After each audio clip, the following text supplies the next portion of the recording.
What's up, Georgia Swirl? It's your boy Thomas Schraverick. I just came to y'all to basically, um, I don't know how else to say this than to just say it. I promise you, right? I don't I don't look for things to talk about. That's just not my personality. That's not what I do. I just come on. I don't really have the time to. So whenever I'm thinking something, I just do a video, right? Um, so when I said what I said, it was just how I felt. I did not, like I said, it was subjective. It's just my personal opinion. I just did not think that I said this. I had it's not like I went and researched or I was like, oh, this, that, and the third. It wasn't until after when people started saying, oh, that's not true, this, that, and the third is going to do this. I said, okay. I don't argue subjective things. You know what I mean? Because I feel like it's a waste of time. You know, you can argue with somebody until you're blue in the face. When you arguing in the subjective, it's so hard for you to come to an amicable agreement, a middle. Because if a person is stubborn, they will choose to continue to keep staying on that subjective opinion, and there's nothing you can do to change it because it's subjective. But I say I'll argue all day something that I know can be proven, because in the end, the person who is stubborn will always be shown through. As I said, the Bible says wisdom will be shown by our children. So when I know that facts are right around the corner, then you can sit up there with your subjective opinion, but facts are right around the corner. It's right there. So we can go back and forth, and I can tell you my opinion. So, no, I'm not going to do that. I'm just going to tell you, this is what I know is going to happen, because I just don't see anybody like it. Oh, you're not a real basketball fan, or people. It doesn't matter. Who cares? The NBA cares. Trust me, the NBA cares. I said that. The lowest NBA final ratings since 1988. Since 1988.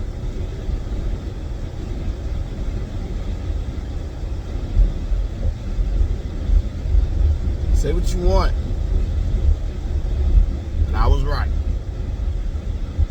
I said, there ain't gonna be a lot of people. You can say whatever you want. You can sit here and you can try to pigeonhole people. You can try to bait them into arguing subjective opinion all you want. But you cannot deny facts. Facts are there. Nobody is saying that the two teams aren't good. Nobody is saying that the players they don't play good team basketball. That is fine. They had an exciting game in game one. I haven't looked at the ratings in game two, but I doubt they're much better. So if you're looking at this objectively, you like a brand of basketball, just like a lot of people like the WNBA. That's fine. If that's what you want to watch, knock yourself out. You have every option, and you have every right to like what you like. The problem is, if enough people don't like it, it's a failure. Because the purpose of a basketball game is to entertain, is to draw attention. If it is not doing that, it is failing. And it doesn't. And the people who attention it actually attract don't get to tell everybody else that they're stupid for not liking it as well, because that's subjective.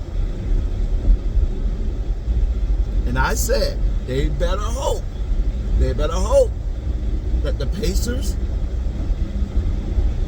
that the Knicks or the Minnesota Timberwolves win. I said, because Minnesota win, even though it's a small market team, if Minnesota would have won, they would have had Anthony Edwards. It would have drawn attention. Not a whole lot, not that much more, but it would have drawn more than what they're getting now. To see Anthony Edwards win his first championship would have been something. I told you 10,000 times, nobody cares about Shai Gilgeous-Alexander. That's fine, and he's a good player, and people respect him as an MVP candidate, great player. Everybody, that's true enough. But that does not make him exciting to watch. And no matter how many records y'all try to say he's breaking and this, that, nobody wants to see him.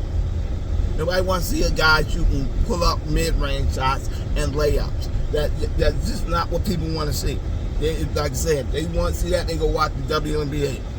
They don't want to watch that. They want to see athleticism. They want to see extreme skill, not just he has great skill. They want to see Steph Curry's skill, Dame Lillard's skill. They want to see that type of skill. They don't want to see Halliburton making 1-3 every 3 quarters and acting like and trying to compare him to Steph Curry. That's not the same thing.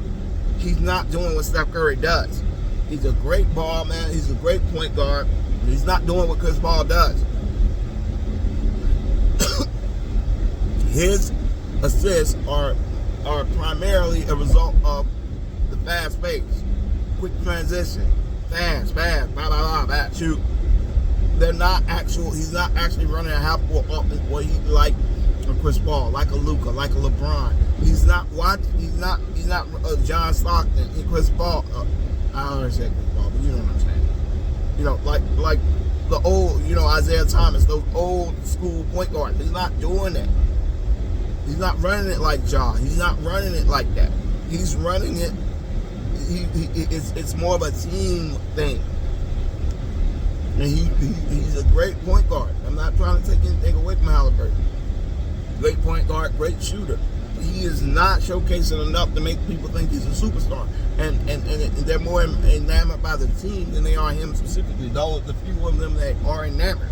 And they're probably just Indiana Pacers fans. So it's fine. Like I said, you can like what you like. Everybody has a right to like what they like. Nobody has a right to tell what they should. When I say the facts, we'll just wait on the facts. Because you can yell and yell and yell. Somebody can just grab facts and drop them in your face. Ain't nothing you can do but yell to the facts. And then you look like a idiot. You look crazy. Because then it just shows you stubborn, and you can see this the sheep the wolf among the sheep. You're not there to try to talk about anything. You're not there to actually. You just want people to think the way you think, and then you try to bludgeon people to think the way you think. That's not how it works. You got to actually prove what you're saying, or other people are just going to continue to give their subjective opinion.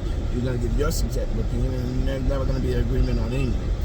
People are just going to stay stubborn. As long as you stay stubborn, they're going to stay stubborn, and nobody's going to agree. This is what's the problem with politics now. Everybody is stuck in their corners, and nobody is willing to say the other person has a point. So then all arguments are dwelling in the subjective. Whether you're talking about this, that, it doesn't matter what the political thing is. It's always somebody over in this corner, somebody over in that corner, and anybody who tries to meet in the middle is a traitor, and anybody who stays as far away from the other side is a ally. And I think that's stupid. I think that's the minute we lost America. When people start believing that you can't compromise, that you can't talk to people about things, that you can't find a meeting place in the middle.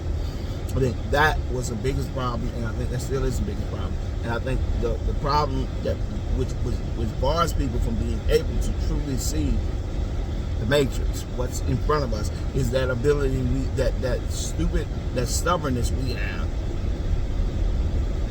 in digging in on what we believe. And like I said, I ain't gonna sit here and argue back and forth with you about some arbitrary point that ain't got nothing to do with, oh, you should like this. Okay, well, I'm glad you feel I should like it. But I'm not going to argue with you whether or not I should. I'm just going to tell you I don't. Because that's the fact. I don't like it. So now we can go from that premise. We can go from the fact that I don't like it. And tell me, and now you can try to explain to me why I should like it. But that doesn't mean I have to accept what you say. At the end of the day, I don't like Shai Gilgeous-Alexander. I don't like him. I don't want to watch him. As much as I always watch the NBA Finals, I turned it on and I tried my best to watch it. I tried to get excited about it. I got like a quarter in. It was so boring. And I was like, this is just boring. I just don't care. I don't care. I don't care who wins. I don't care who loses. I don't care. I just don't care. and they're getting, I think it was somewhere between a 4 million or 8 million in the NBA finals. It's crazy. I think they get more than that, like in the regular, like on their Christmas thing. Like nobody cares about this game. And I saw hockey leading ESPN on the thing, and their ratings was terrible too. But at least their ratings were high for them. That's because the NBA Finals was such hot garbage that nobody cared. And if you're trying to sit up here and tell me that it's not ruining the brand of the NBA, that two teams can make it to the finals that nobody cares about, and if it's not saying something about the NBA, everybody was crying, these super teams. I hate these super teams. I just want to see the best, okay. Well, when the super teams were dominating, the ratings were crazy.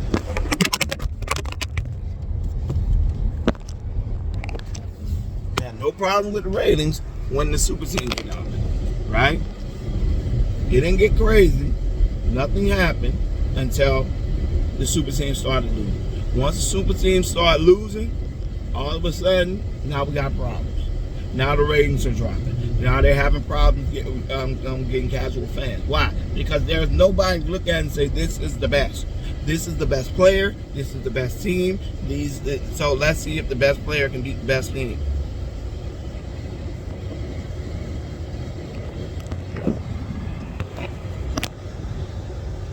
So let's see if the best players can beat the best teams. There is no more of that. It is just a bunch of people saying, oh, we don't like this. This one's the best. No, this one's the best. No, that one's the best. No, this one's the best. No, that one's the best.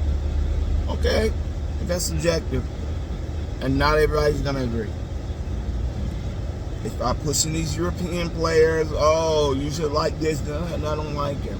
I don't like European players. Yes, they have a more fundamental. They don't have a better understanding. They have a better fun. They're more reliant on the team than they are on themselves. So that makes it a lot easier for them to build stats in this day and age. It does not make them better players than the American players. They're not more exciting to watch than the American players. They are just more team oriented than the American players. Because they're more team oriented than the American players, they tend to do a better job of utilizing the talent around them. They find they generally can. You can build. It's not easy to build a team around a European player, but it's easier for a European player to fit in most systems because they understand the role. They understand how to play a role on the team. All the American players think that they are Steph Curry, LeBron James. They all think they're either one of those. Right? They're small, they think they're Steph. If they're big, they think they're LeBron. And that's what you get. You get LeBron, Kevin Durant. It's like everybody wants to showcase that they're the best player in the league instead of playing a role.